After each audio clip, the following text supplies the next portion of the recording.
কি খবৰ? আশা কৰিছোঁ সকলো ভালে আছে চাগে। তো আজি যাই আছোঁ জুবিনদাৰ সমাধিস্থলীত।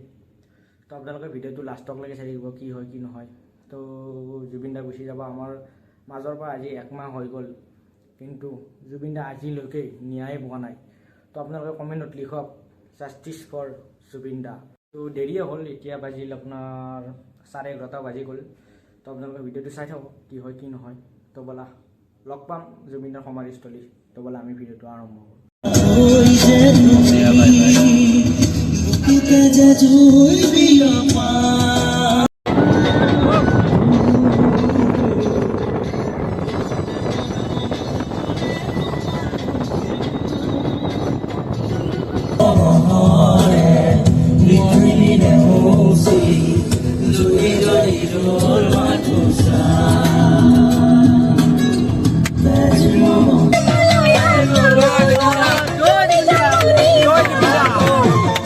বাৰটা বজাত আমাৰ জুবিনদাৰ সমাধিস্থলত মানুহৰ ভিৰ সমাগম চাওক আপোনালোকে ৰাইজ।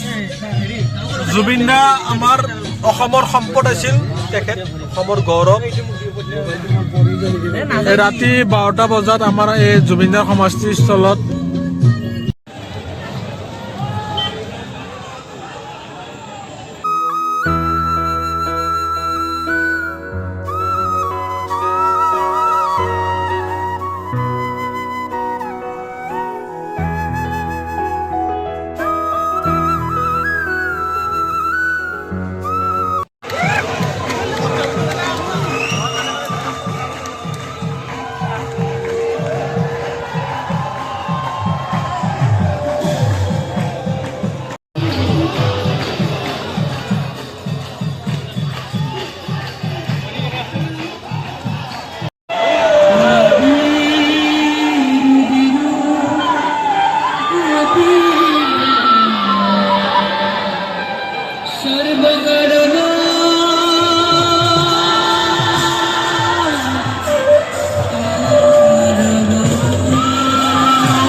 দাদা, আপুনি আমাক এৰি থৈ গুচি গ'লা, কিন্তু আমি আজিও আপোনাৰ বাবে ৰৈ আছোঁ। জয় জুবিনদা।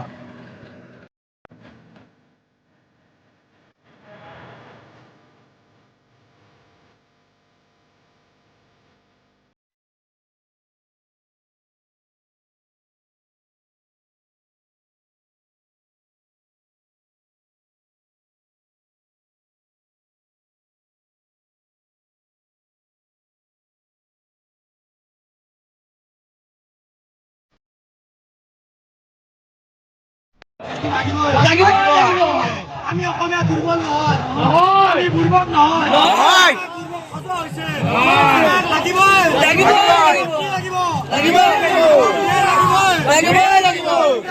হত্যাকাৰীক আমাৰ ওচৰত উলিয়াই দিয়ক।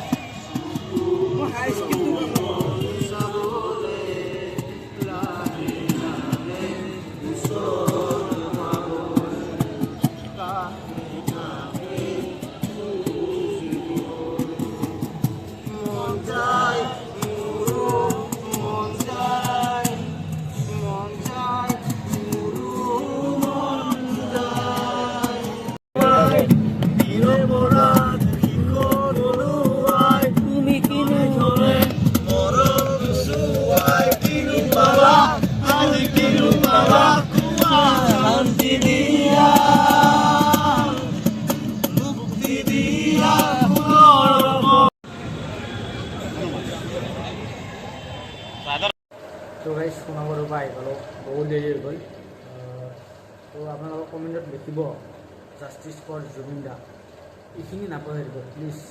জুবিন দা আমাৰ মাজৰ পৰা গুচি যাব একমাহ হৈ গ'ল কিন্তু আজিলৈকে ন্যায় পোৱা নাই। তো আপোনালোকে কমেণ্টত লিখিব জাষ্টিছ ফৰ জুবিন দা। তো ভিডিঅ'টো এইখিনি আছিল, যদি ভাল লাগিছে লাইক কৰিব, নতুনকৈ যদি কোনোবা আহিছে চেনেলটো ছাবস্ক্ৰাইব কৰিব। লগ পাম আন এটা ভিডিঅ'ৰ তেতিয়ালৈকে বাই বাই, ধন্যবাদ, জয় হিন্দ, বাই বাই।